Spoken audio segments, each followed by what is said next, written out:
పోయినప్పుడు ఎవరు చేసిన రోడ్లు అంటే జీవన్ రెడ్డి అని చెప్పారు. ఎందుకంటే ఎక్కడ చూసినా రోడ్లు మంత్రి ఉండేప్పుడు నేను అక్కడ తిరిగినప్పుడు జగిత్యాలలో చాలా మంచి పల్లెటూరులకు కూడా రోడ్లు చేసింది కాబట్టి అభివృద్ధిలో ముందుంటాడు. ప్రతి దానికి కూడా చిన్న పెద్ద తేడా లేకుండా అందరితో పలకరిస్తాడు. కాబట్టి మనం అందరం కూడా జీవనాన్ని మంచి మెజార్టీతో గెలిపించుకొని మనము మన కాంగ్రెస్ పార్టీకి ఘన విజయం సాధించాలని చెప్పి ప్రతి ఒక్కరు కూడా ఓట్లేసి జీవన్ రెడ్డి గారిని గెలిపించాలని చెప్పి కోరుకుంటున్నాను.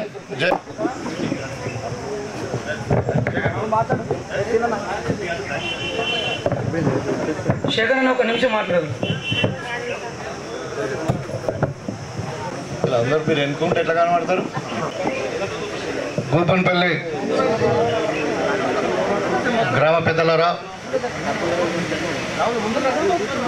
అదేవిధంగా ఇలా ఎంపీ ఎలక్షన్లో భాగంగా కాంగ్రెస్ అభ్యర్థి అయినటువంటి పెద్దలు మాజీ మంత్రివర్యులు జీవన్ రెడ్డి గారు మన గ్రామానికి రావడం జరిగింది. యాక్చువల్లీ ఇక్కడ ఏం ప్రోగ్రాం లేకుండే, గుండారంలో కార్నర్ మీటింగ్ ఉంది. నేను అనుకుంటాను మరి ఇక్కడనే మన ఆఫీస్ కదా, ఈ ఊర్లోకి వచ్చి మరి ఇక్కడ ఇది చాలా ఆస్పిషియస్ టెంపుల్ అన్న, ఇక్కడ హనుమాన్ టెంపుల్ కానీ ఇది రావి చెట్టు. చాలామంది ఇక్కడ మొన్న లాస్ట్ టైం ఉగాది అప్పుడు కూడా ఇక్కడనే వచ్చి పంచాంగం విన్నా. మన కాంగ్రెస్ పార్టీకి మంచి భవిష్యత్తు ఉందని చెప్పిండ్రు.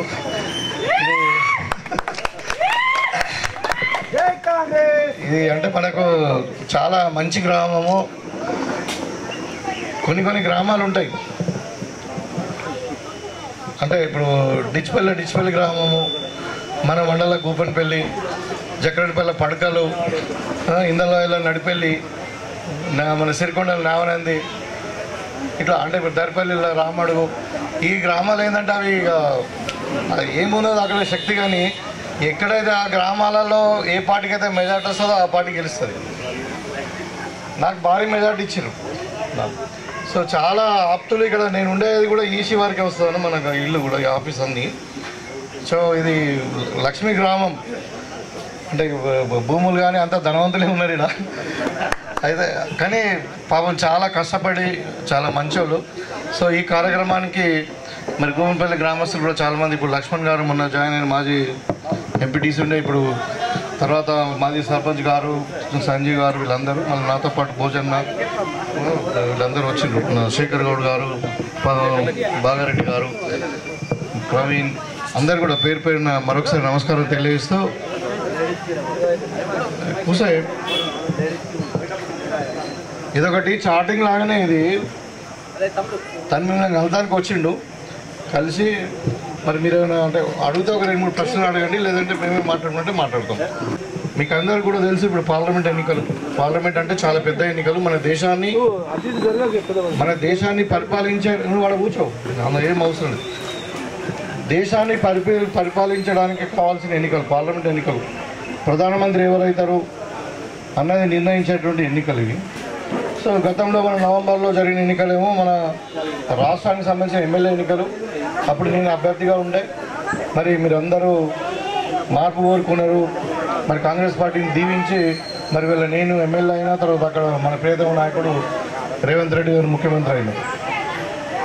అయితే మనము ఇప్పుడు ఈ ఎన్నికలు సపరేట్. ఇది అంటే ఇది చాలా పెద్ద ఎన్నిక, ఇంకా దేశ భవిష్యత్తును నిర్ణయించేటువంటి ఎన్నిక, ఆజమాయిషి ఎన్నిక కాదు. కాబట్టి ఆ ఎన్నికలు మనం పార్లమెంట్కి పంపించాలి ఒక వ్యక్తిని. అంటే ఇవాళ మనము ఒక ఊళ్ళో సర్పంచ్గా నిలబడ్డాం, మన కార్పొరేటర్ మన గూపన్పల్లి నిలబడ్డాం అనుకున్నాం. చూస్తారు ఆ గుణగణాలు ఏంటిది, అసలు మనిషి ఎసుంటాడు, మనిషి కూడా మరి ఏమైనా భూములు కబ్జా చేస్తాడా, లేకుంటే ఇంకేమైనా చేస్తాడా అంటే ఈ విధంగా ఒక చిన్న కార్పొరేషన్ ఎన్నికల్లోనే ఆ మనిషి యొక్క గుణగణాలు, ఎదుటోడు ఏంటి, ఇదేంటి అన్నీ చూస్తారు. అమ్మ దయచేసి కూర్చోండి, అమ్మని కూర్చోండి. అంటే ఒకటేమో పార్టీ, ఇంకోటేమో క్యాండిడేట్. సో ఇప్పుడు కాంగ్రెస్ పార్టీ అయితే మీకు తెలుసు, దేశం కొరకు స్వాతంత్రం తెచ్చిన పార్టీ.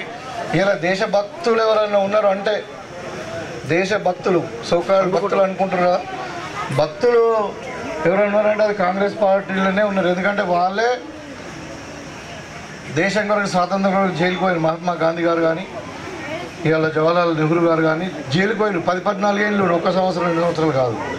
అట్లనే దేశం కొరకు ప్రాణం ఇచ్చింది ఇందిరాగాంధీ, దేశం కొరకు ప్రాణం ఇచ్చింది రాహుల్ గాంధీ గారు. దేశ రక్షణ కొరకు పాకిస్తాన్తో యుద్ధం చేసి పాకిస్తాన్ నడి విరగొట్టి రెండు దేశాలకు వేసినటువంటి పార్టీ కాంగ్రెస్ పార్టీ. ఇవాళ దేశభక్తులని చెప్పుకునే బీజేపీ పార్టీ వాళ్ళు, నేను అడుగుతాను ఒకటే సూటి ప్రశ్న, మోడీ కుటుంబంలో కానీ లేకుంటే అమిత్ షా కుటుంబంలో కానీ ఎవడైనా జైలుకు పోయిందా? దేశం కొరకు ఎవరైనా కానీ ప్రాణం అర్పించిరా?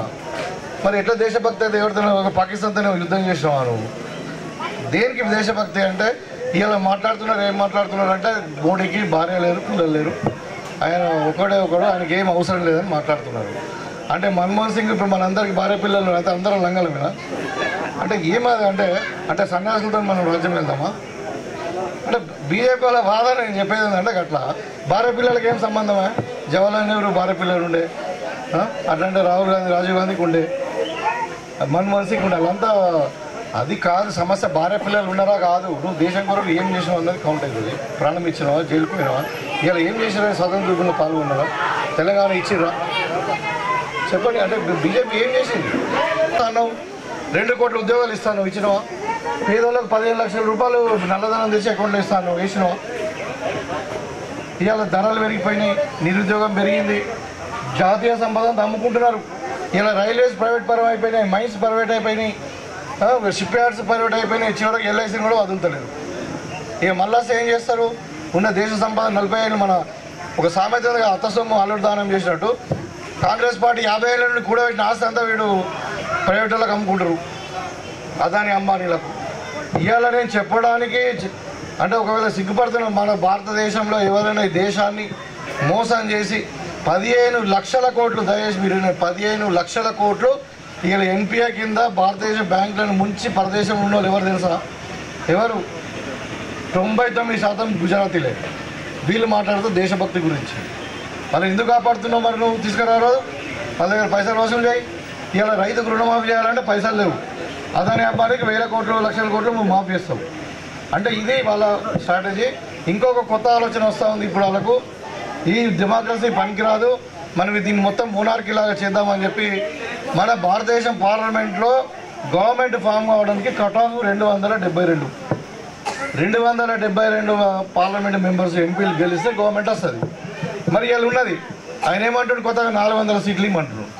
ఎందుకు అడుగుతుండు అంటే 2 వంతుల అంటే 3/2 వంతుల మెజార్టీ, 2/3 మెజార్టీ వస్తే ఈ రాజ్యాంగాన్ని మార్చచ్చు. ఈ రాజ్యాంగాన్ని మార్చి ఏం చేద్దాం అనుకుంటున్నారు? ఎస్సీ ఎస్టీ బీసీలకు ఎవరికైతే ఇప్పుడు మైనార్టీలకు మనం రిజర్వేషన్ ఇచ్చినామో అది తీసేస్తామని అనుకుంటున్నాం. రాజ్యాంగాన్ని సమూలంగా మార్చాలనే ప్రయత్నం. ఇక్కడ మా బాబాసాహెబ్ అంబేద్కర్ గారు రాసినటువంటి రాజ్యాంగాన్ని మార్చేస్తారంట. మార్చేసి ఏం చేస్తారంటే ఇక మన రష్యాలో పుతిన్ ఉన్నాడు, మీకు ఐడియా ఉండొచ్చు చాలామంది పిల్లలకు. ఈ పర్మనెంట్ ఆయనే ప్రెసిడెంట్, ఎలక్షన్లు ఉంటాయి, ఇక మోడీయే రాజ్యం, ఇక రిజర్వేషన్లు ఉంటాయి, ఏముంటాయి, ఇలాంటి పనులు చేస్తూ ఉన్నారు వాళ్ళు. అంటే ఈ ప్రమాదం ఉంది. ఇవాళ ఇంకా ఉన్న ఆస్తులన్నీ కూడా అమ్ముకునే పరిస్థితి ఉంది. దేశానికి సంబంధించిన ఆస్తులు మిగిలినవి ఉంటే ఇంకా మొత్తం అమ్మేసి అదాని అంబానీలకు పెట్టే పరిస్థితి ఉంది. కాబట్టి మళ్ళీ ఇక మత కళలు సృష్టించడం ఇవన్నీ చేస్తుంటారు. కాబట్టి కాంగ్రెస్ పార్టీ ఏమంటుంది, అవన్నీ కాదు, మీకు 5 గ్యారంటీ 6 గ్యారంటీలు మనం ఎన్నికల్లో చెప్పినాం, ఇలా 5 గ్యారంటీలు అమలు పరిచినాం. అంటే మహిళలకు ఉచిత బస్ సౌకర్యం ఇచ్చినాం, అదేవిధంగా మరి సిలిండర్ 500కే ఇచ్చినాం, కరెంటు 200 యూనిట్లు ఫ్రీగా ఇచ్చినాం, మరి ఆరోగ్యశ్రీ పెంచినాం. ఇలా రైతులకు ఇక్కడ అర్బన్ సెమీ అర్బన్ అయినప్పటికీ ఇక్కడ రైతులు ఉన్నారు, ఇక్కడ కూడా 2 లక్షల రూపాయలు రుణమాఫీ చేస్తామని చెప్తున్నాం. ఆగస్టు 15కు మళ్ళీ పంటకు గిట్టుబాటు ధర ఇస్తామంటున్నాం, 500 పెంచుతామంటున్నాం వచ్చే పంటకు. సో ఇవన్నీ చెప్పినవి చేస్తున్నాం. ఒక మహాలక్ష్మి స్కీమ్ మాత్రం కొంచెం టైం పడుతుంది. అది కూడా పెన్షన్స్ కూడా అన్ని కూడా వైట్ రేషన్ కార్డు కూడా ఇప్పుడు మన ఎన్నికలు కూడా అందరికీ వైట్ రేషన్ కార్డు ఇస్తాం. మన అప్లికేషన్ కూడా తీసుకున్నాం మన ప్రజాపాలన, మీకు అందరూ కూడా గమనించండి. ఇవాళ ఏమైందంటే కేసీఆర్ చేతిలో తెలంగాణ అయిన తర్వాత మొత్తం అష్టదరిద్రం అన్నట్టు మొత్తం తెలంగాణను అప్లపాలు చేసేసి అయ్యా కొడుకు అల్లుడు వాళ్ళే దోసుకొని ఇలా పైసలు లేకుండా చేసి ధనిక రాష్ట్రాన్ని అప్పుల రాష్ట్రంగా చేసి దాంతో అంతా ఆర్థిక ఇబ్బందుల వల్ల కొన్ని స్కీములు లేట్ అవుతుండొచ్చు, కానీ చిత్తశుద్ధితో కాంగ్రెస్ పార్టీ పనిచేస్తున్నది. కాంగ్రెస్ పార్టీ దేశం కొరకు ప్రాణం ఇచ్చినటువంటి పార్టీ కాబట్టి ఏదైనా చెప్తే చేస్తుంది. కొన్ని ఉంటాయి అనుకునేది ఇవ్వాలనుకునేది రేపు అవుతుంది, కానీ దాంట్లో మాట తప్పేదన్నది లేదు. కాబట్టి ఇవాళ మన 5 గ్యారంటీలతో రాహుల్ గాంధీ గారు మనం వచ్చిండు. దాంట్లో కూడా మన అన్ని స్కీములు మీ కార్డ్స్ కూడా అవి ప్యాంప్లెట్స్ ఇవ్వండి బాబు. సురేష్ ఇవాళ గతంలో మనం ఏం చేసినాం, ఇవాళ ఎన్నికల్లో మన రాహుల్ గాంధీ గారు ఇందిరమ్మ మనమడు ప్రధానమంత్రి అయితే మనం ఏం చేస్తాం అన్నది క్లియర్గా చెప్తున్నాం. బీజేపీలో చెప్పమనండి, మళ్ళీ ఎజెండా కింద చెప్పమనండి. ఇలా కేసీఆర్ అంటున్నాడు మాకు 10 ఎంపీ సీట్లు ఇవ్వండి, కాంగ్రెస్ పార్టీని కూడా కొట్టేస్తామంటున్నాడు. కేంద్రంలో మంత్రి అయితే అంటున్నాడు. ఎట్లా మంత్రి అవుతావా? నువ్వు 272 సీట్లు కావాలా, నువ్వు 10 అడుగుతున్నావు, ఎట్లా మంత్రి అవుతావు అంటే బీజేపీతో కలుస్తాడు అన్నట్టు. అంటే బీజేపీ టీఆర్ఎస్ రెండు ఒక అవగాహనతో పోతా ఉన్నాయి. వాళ్ళిద్దరు టార్గెట్ కాంగ్రెసే. దయచేసి మీరు గమనించండి. ఇవాళ కొంతమంది యూత్ పిల్లలు బీజేపీ అనొచ్చు. నేను కూడా మీకు స్పష్టంగా ఒక ఎమ్మెల్యేగా మీ దయతో ఇక్కడ గెలిచిన కాబట్టి ఈ గ్రామం మీద ప్రత్యేకమైన అభిమానం ఉంది. నేను కూడా ఇక్కడనే ఉంటాను. నా ఓటు కూడా ఇటుకే మార్చుకున్నా మా సొంత ఊరికి వెళ్ళి ఇక్కడ మీతో కలిసి ఉండాలని ఉద్దేశంతో. కాబట్టి నా మాట మన్నించండి, నా మాట మన్నించండి. నేను ఒకటే చెప్తా ఉన్నా, ఏదైనా కాకుండా ఇవాళ ఇంకా 5 ఏళ్ళ వరకు మన రేవంత్ అన్ననే ముఖ్యమంత్రి ఉంటా, నేను ఎమ్మెల్యే ఉంటా, అంతే కదా. తెల్లారి ఎలక్షన్ తర్వాత ఇక్కడ కనబడతారా, టీఆర్ఎస్ కనబడినా బీజేపీ కనబడరు. మంచి చెడు ఏది ఉన్నా నేను ప్రతిదానికి ఇక్కడ ఒక పిల్లవాడు చనిపోతే కూడా వచ్చినాను. ఎన్నిసార్లు రాలి గూపంపల్లికి రెగ్యులర్ వస్తూనే ఉంటాం. మంచిగా చెడుకు మేము అందుబాటులో ఉంటాం. ఇంకా తెల్లారి చాలా ఉన్నాయి పనులు చేసేది. మన ఇందిరమ్మ ఇండ్లు వచ్చేది ఉన్నది, మహిళలకు 10 లక్షల రూపాయల వడ్డీ లేని రుణం ఇచ్చేది ఉన్నది, ఇక రకరకాల వైద్య రకం అంటే ఆరోగ్యశ్రీ ఉంటుంది, మళ్ళీ ఈ సీఎం రిలీఫ్ ఫండ్ ఉంటుంది, లేకుంటే కళ్యాణ లక్ష్మి ఉంటుంది, ఎన్ని రకాలు ఏదైనా మేమే చేయాలి కదా. దయచేసి అందుకని మళ్ళీ మీరు ఓట్లు ఇంకోళ్ళకి వేసేసి పన్ను మాత్రం కాంగ్రెస్ వాళ్ళు చేయాలంటే కొంచెం ఇబ్బందికరం అవుతుంది. అంటే మీరు అర్థం చేసుకోండి, దాన్ని వేరే విధంగా కాకుండా నేను చెప్తున్నా. ఇప్పుడు ఓట్లు వేస్తే మీకు ధైర్యం పెరుగుతుంది, నాకు కూడా బాధ్యత పెరుగుతుంది. సరే నన్ను గెలిపించారు సార్, నేను గెలిపించారు అంటే నేను పని చేస్తాను. కానీ మీకు కూడా ఇంకా తెల్లారి ఇప్పుడు ఎంపీలో కూడా మనకు భారీ మెజారిటీ వచ్చింది అనుకో, ఇంకా ధైర్యం పెరుగుతుంది. అన్న కూడా మీకు ఏదంటే చేసి పెడతాం. ఇవాళ మనం కంపేర్ చేసుకున్నాం ఎట్లున్నది. ఇవాళ అరవింద్ ఎవరు 5 ఏళ్ల తర్వాత ఏమైనా పని చేసిందా? ఇవాళ అంటున్నాడు పోయినసారేమో వాళ్ళ తండ్రి మీద ఓట్లాడి మా నాన్నకు అన్యాయం జరిగిపోయి నన్ను గెలిపిరని. ఇవాళ ఏమంటున్నాడు మోడీని చూసి ఓట్లేదన్నాడు. ఈయన ముఖం లేదు. బీజేపీ ఓడినా అరవింద్కి ఓటేమని అడిగితే నా ఓటు ఓడైనా మోడీని చూసి అయింది. అరే మోడీని చూసి ఏ సమయం అవసరం ఉంటా, కానీ నువ్వు మోడీని ఇక్కడ నిలబడమను. మాకు ఎంపీ కావాలి కదా, ఇక మోడీ బనారస్కే నిలబడుతున్నాడు. ఇది తెల్లారి కలుగుతున్నాను మనకు. ఇవాళ మనకు ప్రజలు అందుబాటులో ఉండి కుప్పంపల్లి సమస్యలు మంచిగా తెలుసుకుంటాడు కావాలంటే ఇక్కడ ఎంపీ మనకు అందుబాటులో ఉన్నవాడు కావాలి కదా. అంటే మరి అంటే ఏం మోడీని ఇక్కడ నిలబడమని ఆలోచిద్దాం వద్దా. ఇప్పుడు మోడీ బనారస్ నిలబెట్టి ఈయనను అరవింద్ నిలబెట్టి నువ్వు మోడీ కోట ఏమంటే ఎట్లా అన్యాయం కదా. అంటే ఈ కుట్రలు నేను చెప్తున్నాను, దీని ముఖం మీద ఓట్లు పడాయని చెప్పి మోడీ అడుగుతున్నారు. మరి మోడీని ఇక్కడ నిలబడమనండి, ఎంపీ క్యాండిడేట్ మోడీ అయినా. అందుకని చెప్తున్నాను ఇప్పుడు ఇక గోవర్ధన్ ఉన్నాడు, వీటి సంగతి తెలుసు. ఇక వాని భూ కబ్జాలు, వాని తతంగాలు, ఆ లంగదండాలు అన్నీ కూడా మనకు తెలుసు. వాని తీసి బండ కుతికినాం అయిపోయింది. మళ్ళీ కుట్టుకుంటా మళ్ళీ వస్తుంది. అరే 3 నెలలు ఏం మారిందని, 3 నెలలు ఏమైనా ఇదేమైనా మారిందా? కేసీఆర్ కాలేజీ పడ్డాడు, బిడ్డ చేరిపోయింది, ఇంకా ఏం మారింది? ఇంకా దరిద్రం పాతలోకం పోయింది. ఇంకా మళ్ళీ వచ్చి మళ్ళీ ఓట్లు అడుగుతున్నారంటే ఎంత దరిద్రం వాళ్ళు చూడి కాదు. అదే నేను ఎందుకు చెప్తున్నా అంటే ఇప్పుడు ఉద్యోగాలు ఉన్నాడు, 6 సార్లు ఎమ్మెల్యే, ఒకసారి మంత్రి, ఇప్పుడు ఎమ్మెల్సీగా కూడా ఉన్నాడు, అడ్వకేటు, మరి మచ్చలేని నాయకుడు. ఎవరో ఇలా ఒక ఎమ్మెల్యే ఒక 5 సార్లు ఒక్కసారి 5 ఏళ్ళు ఉంటేనే ఎన్నో దంతాలు చేస్తున్నాడు. మనం చూసాం మనోడిని. ఇలా 6 సార్లు ఎమ్మెల్యే ఒక మచ్చ కింద లేదు, మీకు జగిత్తాలు పోయి అడగండి. అంటే మనం ఎవరిని పంపిస్తున్నాం? ఇప్పుడు ఒక మన అనుకుందాం, మన ఆడబిడ్డనే ఒక ఇంటికి ఇచ్చినాం, ఎన్ని చూస్తాం? వాళ్ళకి ఆస్తున్నదా, పిల్లగాడు చదువుకున్నాడా, తల్లిదండ్రులు బుద్ధిమంతుడా, ఈ పిల్లగాడు బుద్ధిమంతుడా చూస్తామా లేదా? ఇదే ఇంత పెద్ద ఎన్నిక ఒక వ్యక్తిని మనం పార్లమెంట్కి పంపిస్తున్నాం, దేశాన్ని పరిపాలించే హౌస్కు. కాబట్టి మనం అన్ని గుణగణాలు కూడా చూడాలి కదా. సో జీవనన్న ఉత్తమమైన మా వ్యక్తి మరి ఇవాళ మచ్చలేని నాయకుడు, అడ్వకేటు, మన తరఫున కొట్లాడుతాడు. తను ఒక 2-3 ఎజెండాలు కూడా పెట్టింది. ఇప్పుడు మనది నిజామాబాద్ స్మార్ట్ సిటీ చేస్తా అంటున్నాడు. అర్థమైందా? మన నిజామాబాద్ చుట్టుపక్కల కూడా మొత్తం కూడా రింగ్ రోడ్ చేస్తామంటున్నాడు. ఒక రింగ్ రోడ్ అయితే ఎట్లా పోతుంది? గుబ్బన్పల్లి రియల్ ఎస్టేట్ మీరు ఆలోచించండి. అంటే ఇట్లా రకరకాలు ఉంటే పని చేసేటోనే మనం గెలిపించాలన్నది నేను కోరుకుంటా ఉన్నా. దయచేసి బాగా రాజకీయ చైతన్యం ఉన్న విలేజ్, ఇక్కడ ఇంటికి ఒక లీడర్ అన్న, చాలా కాకపోతే మంచి ప్రేమ గుణం ఉన్నవాళ్ళు. కాబట్టి మీరందరూ కూడా విఘ్నులు, చైతన్యం ఉన్న వాళ్ళు. మీరు నిర్ణయం తీసుకొని భూపన్పల్లిలో భారీ మెజార్టీ ఇచ్చిన ఇంకో పక్కా జీవనాలు గెలుస్తాడు. ఎందుకంటే ఈ సెంటిమెంట్ ఈ చెట్టాలంటే మీకు ఒకసారి చేతులెత్తి నమస్కారం తెలియజేస్తా ఉన్నా. కాంగ్రెస్ పార్టీ కోటేయండి, చేతి గుర్తు కోటేయండి అని చెప్పి నాకు ఇచ్చిన మెజార్టీ కంటే డబుల్ మెజార్టీ ఇవ్వాలని చెప్పి కోరుకుంటూ, మరి టైం కూడా ఎక్కువ లేదు. కార్యక్రమంలో పాల్పంచుకుంటున్నటువంటి కార్యక్రమ ముఖ్య అతిథులు, మీ అందరి ప్రియతమ నాయకులు, మొన్న ఈ మధ్య మరి వారిని అత్యధిక మెజారిటీతో శాసనసభ్యుడు కూడా గెలిపించారు భూపతి రెడ్డి గారిని. వారితో పాటుగా కార్యక్రమంలో పాల్పంచుకుంటున్న మిత్రుడు నరేందర్ రెడ్డి గారు కానీ, శేఖర్ గౌడ్ గారు కానీ, స్థానిక బాగారెడ్డి గారు, ప్రవీణ్ గారు, ఇంకా ఇతర మిత్రులతో పాటు ఇక్కడ స్థానికంగా సంజీవ్ రెడ్డి గారు సభాధ్యక్షుడు ఏదైతుందో వారి కార్యక్రమం నిర్వహిస్తుండ్రు.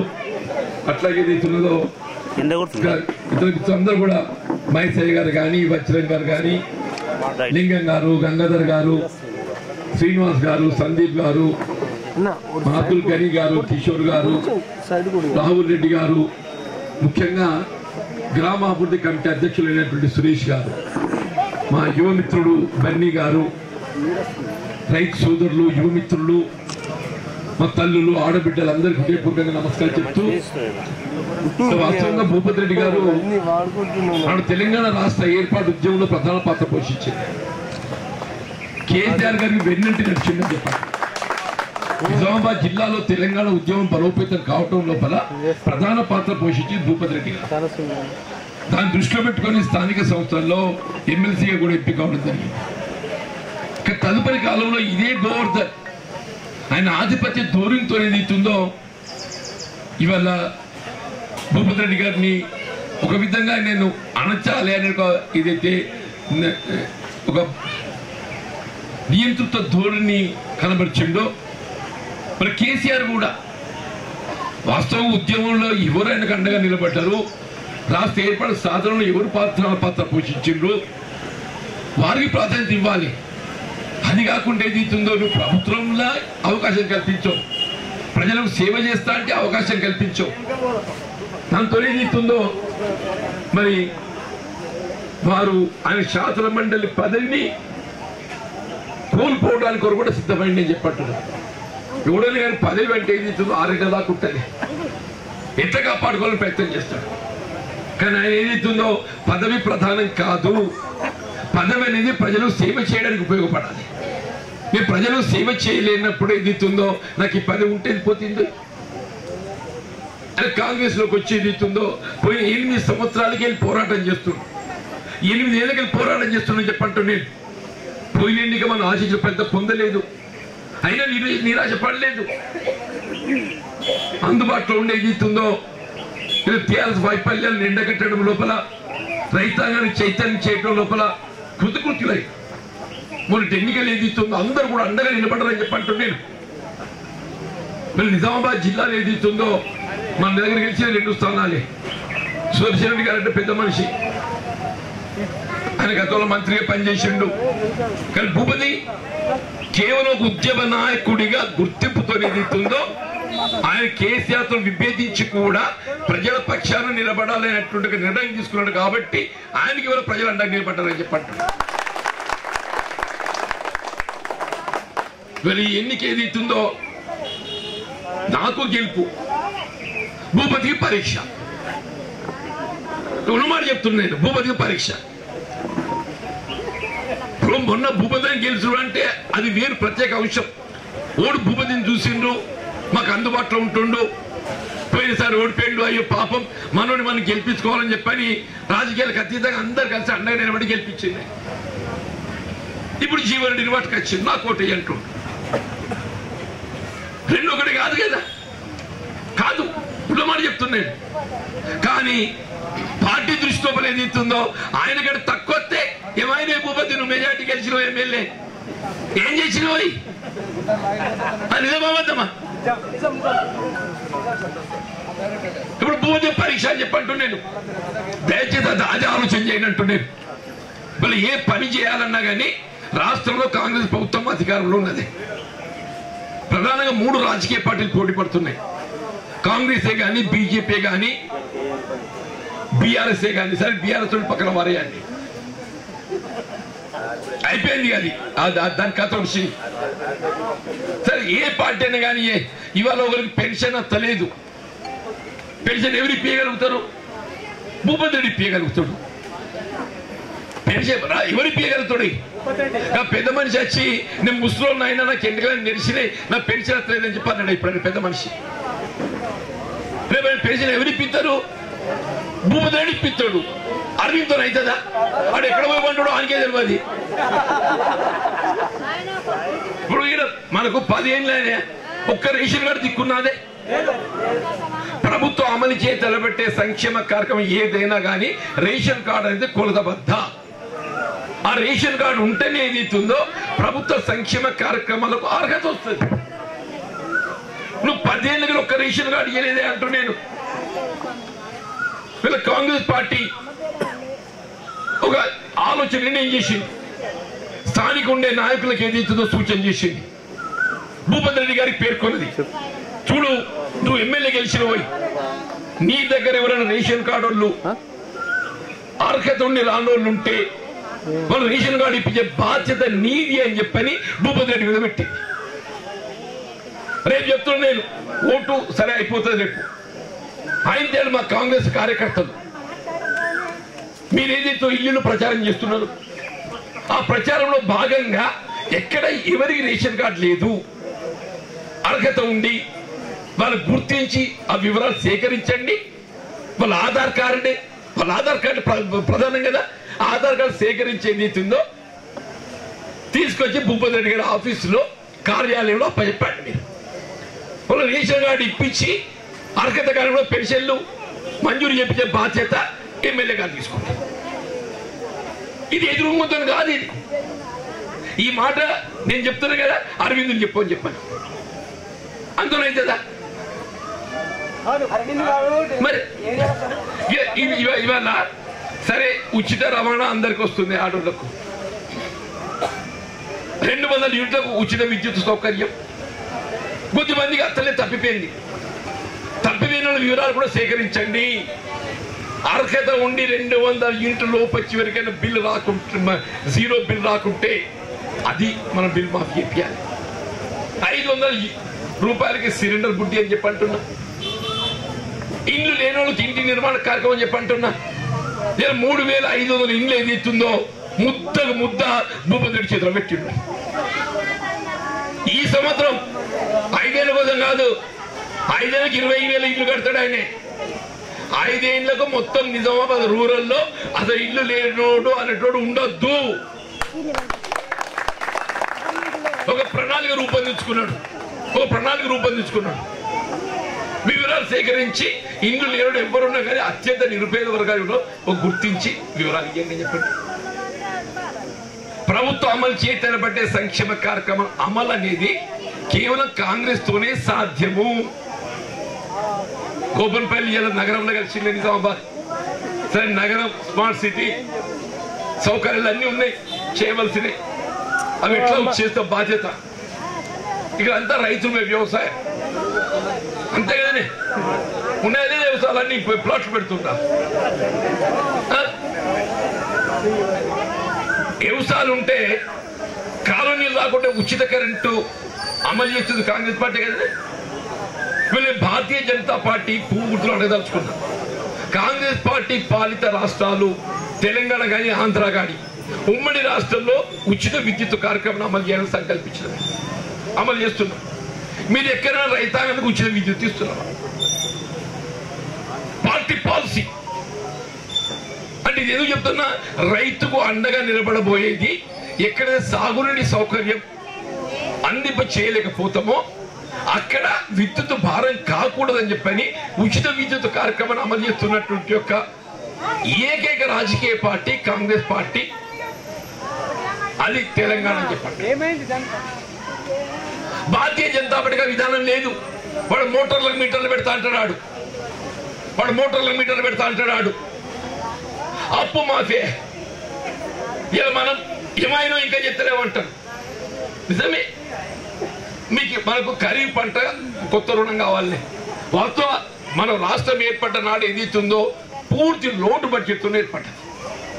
అయినా కానీ ప్రాధాన్యత రైతు. మనకు రేవంత్ రెడ్డి గారు స్పష్టంగా పేర్కొన్నారు, మన ఖరీఫ్ పంట నాటి వర్షాకాల పంటకు ఏదైతుందో రైతు అప్పు చెల్లించవలసిన అవసరం లేకుండా 2 లక్షల రూపాయల వరకు ఏదైతుందో మీకు అప్పు మాఫీ చేసి కొత్త రుణం అప్పు ఇప్పిస్తా అని చెప్పని అమలు చేసి మీరు చూడాలి. కాంగ్రెస్ కాంగ్రెస్ చేస్తుందా?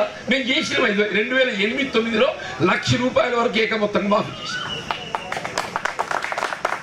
ఇప్పుడు అన్నాడు కదా, పిల్లలు ఇష్టాన్ని పోతే చూస్తారు కదా అని గుణగాన ఇల్లు వాళ్ళ వంశం చూస్తారా? చూడాలా? కాంగ్రెస్ వంశం చూడాలి. కాంగ్రెస్ వంశం గతంలో రైతాంగానికి రుణమాఫీ చేసింది. వీళ్ళు మళ్ళా చేస్తామని చెప్పి అంటున్నాం. నిర్ణీత కార్యక్రమం రూపొందించుకున్నాం మేము. ఆ బీజేపీ వాడు నేను చెయ్యి అంటున్నాడు. నేను అసలే చేయను మంచివాడా, నేను చేస్తా, మీకు అండగా నిలబడతా, మీకు రేపు వానకాలం పంటకు అందిస్తా అని చెప్పేటాడు. నేను ఒక ఆత్మస్థైర్యం చెప్తున్నాను నీకు. నేను మొన్న చేసిన ఇయ్యాల చేస్తా. వాంతులు పోలికి రానే మనకు. వాడు అన్ని నెగటివ్ అంటే ఇప్పుడు బీడీలో ఉన్నారు కొద్దిమంది. బీడీలో పెన్షన్ ఇయ్యాలంటే నేను ఇయ్యాలంటున్నా. కాంగ్రెస్ ఏదైతుందో ఏ విధమైన ఆంక్షలు లేకుండా బీడీ చేసే ప్రతి ఆడబిడ్డ పెన్షన్ ఇస్తా అని చెప్పండి.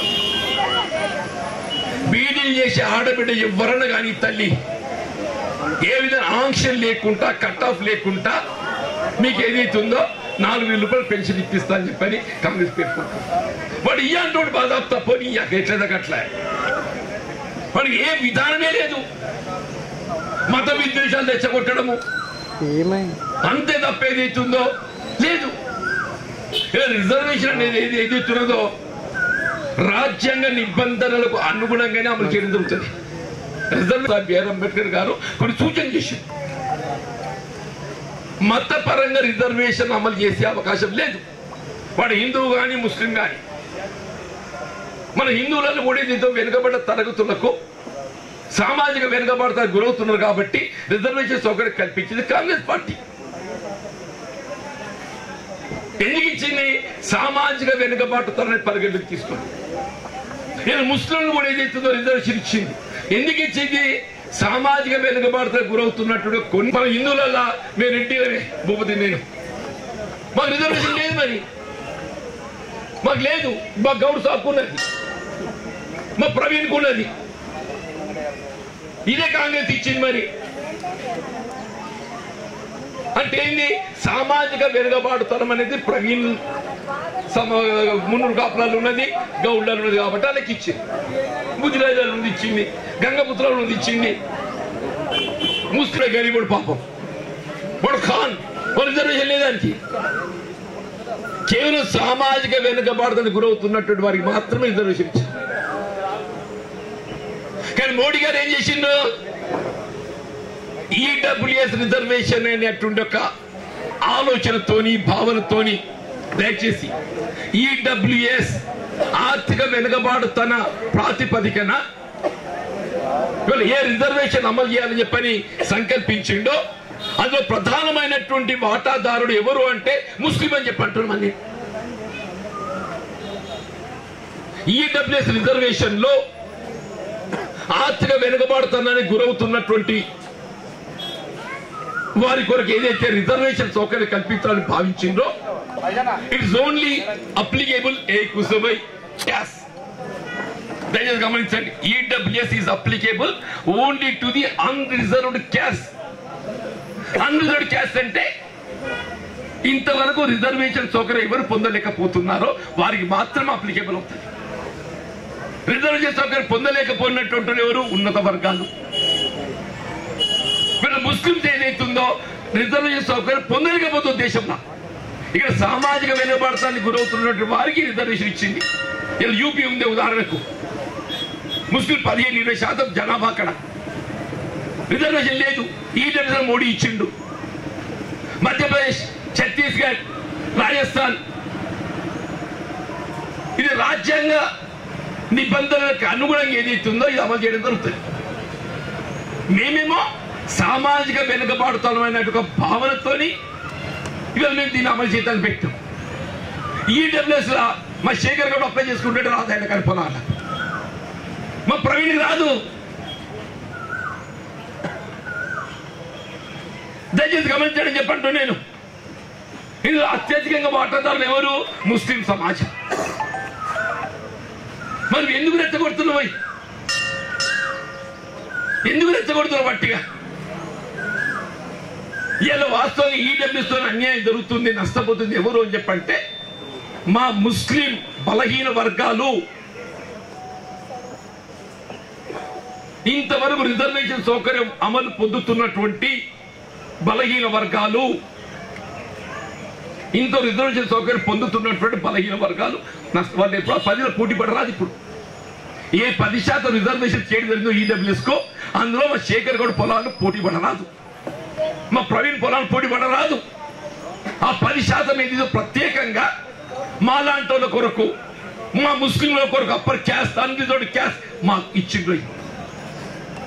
నువ్వు ఎందుకు రెచ్చగొట్టి చెప్పు. రేపు అమిత్ షా వస్తుంది కదా, అమిత్ షా వస్తుంది నిజామాబాద్ కు, నిజామాబాద్ కాంగ్రెస్ ఏదైతుందో దేశంలో వెనుకబడ్డ వర్గాలకు లాభం చేయాలని ఆలోచించేది కాంగ్రెస్ పార్టీ. తెలంగాణ ఉమ్మడి రాష్ట్రమా ఆంధ్రప్రదేశ్ కానీ అన్నాడు, దేశంలో కూడా ఓబీసీ రిజర్వేషన్ అమలు చేసింది కాంగ్రెస్ పార్టీ. 1993 పివి నరసింహరావు ప్రధానమంత్రి ఉండగానే ఎస్సీ ఎస్టీ రిజర్వేషన్ అమలు చేసింది కాంగ్రెస్ పార్టీ. నేను అడుగుతున్నా ఇదే మోడీ గారిని, నువ్వు ఎక్కడైనా 1% ఎస్సీ ఎస్టీలకు బలహీన వర్గాలకు రిజర్వేషన్ సౌకర్యం కల్పించిన 10 ఏళ్ళ నువ్వు అధికారంలో 10 ఏళ్ళే కదనే. సమాజంలో అత్యంత నిర్భేద వర్గాలు ఎస్సీ ఎస్టీలు, దళితులు, గిరిజనులు, మా బలహీన వర్గాలు బీసీలు, కేంద్రంలో ఓబీసీ అంటారాలను వాళ్ళు 10 ఏళ్ళలో 1%, 1% ఇచ్చినవా? 1% వాళ్ళు కల్పిస్తున్నాడు రిజర్వేషన్ సౌకర్యం కాంగ్రెస్ పార్టీ. కాంగ్రెస్ పార్టీ ఎందుకు? వాళ్ళ సామాజిక వెనుకబడతనాన్ని పరిగణన తీసుకొని చేసేది. ఇది కాంగ్రెస్ పార్టీ ఆలోచన విధానం అని చెప్పంటున్నాయి. ఇప్పుడు భూపదని చెప్పిండు జాతీయవాదం. మన దయ దేశం, మన పాలన ఎవరు అంటే పాకిస్తాన్. మన పాలన ఎవడే? పాకిస్తాన్. పాకిస్తాన్ మెడల్ వంచింది ఎవరు? కాంగ్రెస్ పార్టీ. ఇవాళ మాట్లాడుతున్నారు పాకిస్తాన్ పాకిస్తాన్ పాకిస్తాన్. 1971 రాసి పెట్టుకోన్నా, 1971లో ఇందిరాగాంధీ గారు ప్రధానమంత్రిగా మన పాలోడు పాలి దేశం, దాయాది దేశం, మన వైపు కన్నెత్తి చూడకూడదు ఎన్నడైనా భవిష్యత్తులో అని చెప్పని యుద్ధం ప్రకటించి విజయకేతం ఎగరవేయడమే కాదు, ముక్కలు ముక్కలు చేసి బంగ్లాదేశ్ ఏర్పాటు చేసింది. పాకిస్తాన్ మెడల్ వచ్చింది ఎవరు? कांग्रेस। आज पाकिस्तान को तोड़ने के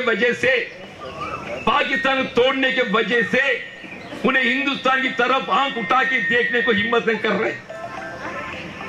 इवाल ఏదైతుందో భారతదేశం వైపు కన్నెత్తి చూడడానికి ఏదైతుందో సాహసిస్తలేదు పాకిస్తాన్ చెప్పండి. జాతీయవాది ఎవరిదే? నీదా మాదా? నేను ఎక్కడికి పోతున్నా? దేశ స్వాతంత్రం దూరం పోతలేను. నేను స్వాతంత్ర అనంతరం చెప్తున్నాను.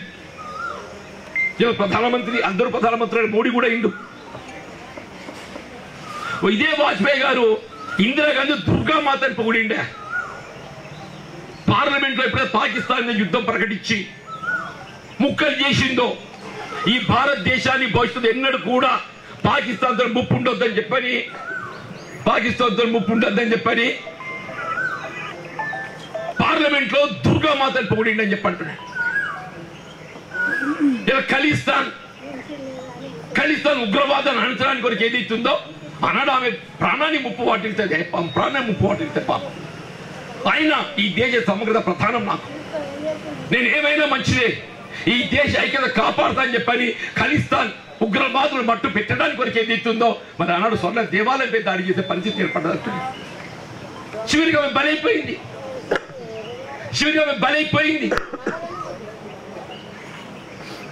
మీరా మాకు నీతులు చెప్పేది? సరే ఓటు దయ. నేనేమంటున్నా, నాకు తోడు భూపతన్ను ఉన్నాడే, ఆయనకు తోడు నేనుంటా. నేను నిజామాబాద్ సౌకర్యానికి సంబంధించి ఆయన సూచనలకు అనుగుణంగా ఏదైనా నేను సిద్ధం ఉంటా అని చెప్పండి. ఇక మీ ప్రభుత్వం అమలు చేసి తెలబడే కార్యక్రమాలన్నీ కూడా స్థానిక శాసనసభ్యుడు మీ అందరూ ఆయనపై విశ్వాసంతో ఎమ్మెల్యే గెలిపించింది. మీకు అందుబాటులో సేవ చేయడం భూపతి, ఆయనతో పాటుగా జీవన్ రెడ్డి పార్లమెంట్ గెలిచింది. దీనికి అందరూ కూడా మరి మద్దతు తెలపాలి. ఇంత మంచి కార్యక్రమాన్ని పొందుపరిచి పొద్దున నిజంగా కూడా అందరి దండం పెడుతున్న తల్లులారా, మా మిత్రులకి అందరు కూడా గోపన్పల్లి ఆంజనేయ స్వామికి